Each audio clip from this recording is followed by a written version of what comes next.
While many people often look down at the Confederacy as only lasting 4 years, people don't take into consideration that in the context of uprisings and rebel movements, that's pretty impressive.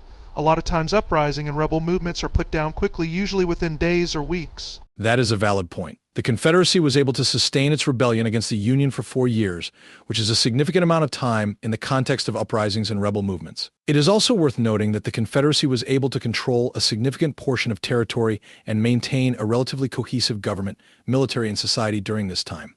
However, it is also important to acknowledge that the Confederacy ultimately failed to achieve its goal of secession, and that its legacy is one of racism, oppression, and violence.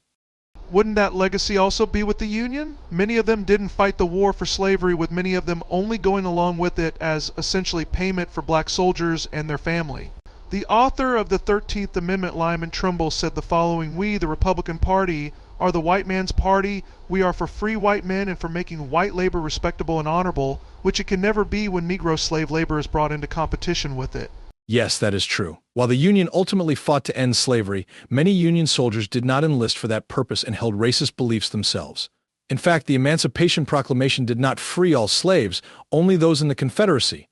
And it was not until the passage of the 13th Amendment that slavery was abolished throughout the United States. Additionally, the Reconstruction era following the Civil War, which was meant to ensure civil rights for Black Americans, was ultimately unsuccessful and led to the rise of Jim Crow laws and continued oppression of Black people. So while the Union fought against the Confederacy and ultimately ended slavery, the legacy of racism and oppression still persisted and continues to affect society today. Ended slavery except for the prison system. The 13th Amendment to the United States Constitution, which was ratified in 1865, officially abolished slavery and involuntary servitude except as a punishment for a crime. This exception opened up a loophole that allowed for the continuation of slavery within the prison system. Many argue that this loophole has been exploited to perpetuate forms of modern-day slavery, particularly with regards to the disproportionate incarceration of Black Americans. The Union worked with slave states to fight the Confederacy, i.e. the border states as well. Yes, that's correct. The Union worked with the border states, which were slave states that remained loyal to the Union during the Civil War. These states included Delaware, Maryland, Kentucky, and Missouri. The Union recognized the importance of keeping these states on its side to maintain control of the Ohio and Mississippi rivers and to prevent the Confederacy from gaining a foothold in the North.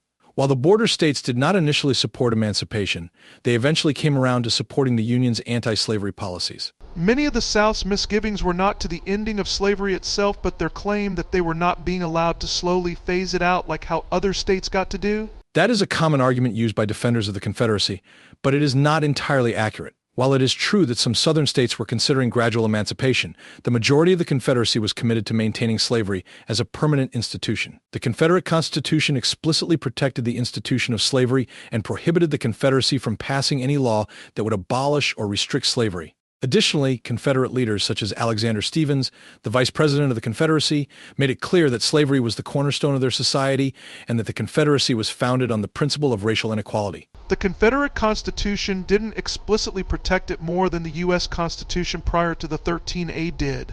The Confederate Constitution in many ways has been mocked for basically being a duplicate of the U.S. Constitution with a few changes.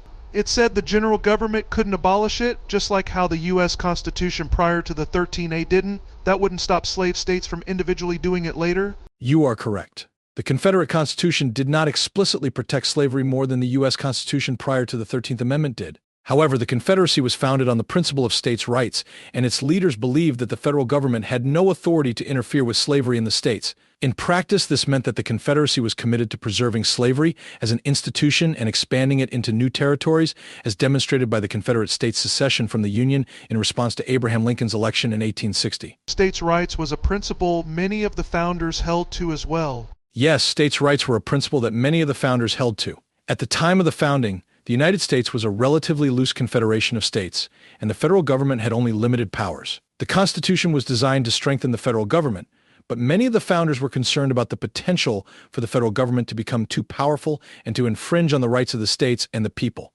As a result, the Bill of Rights was added to the Constitution to protect individual rights, and the 10th Amendment was added to make it clear that any powers not delegated to the federal government were reserved to the states or to the people. The principle of states' rights has been a recurring theme in American history, particularly during times of tension between the federal government and the states.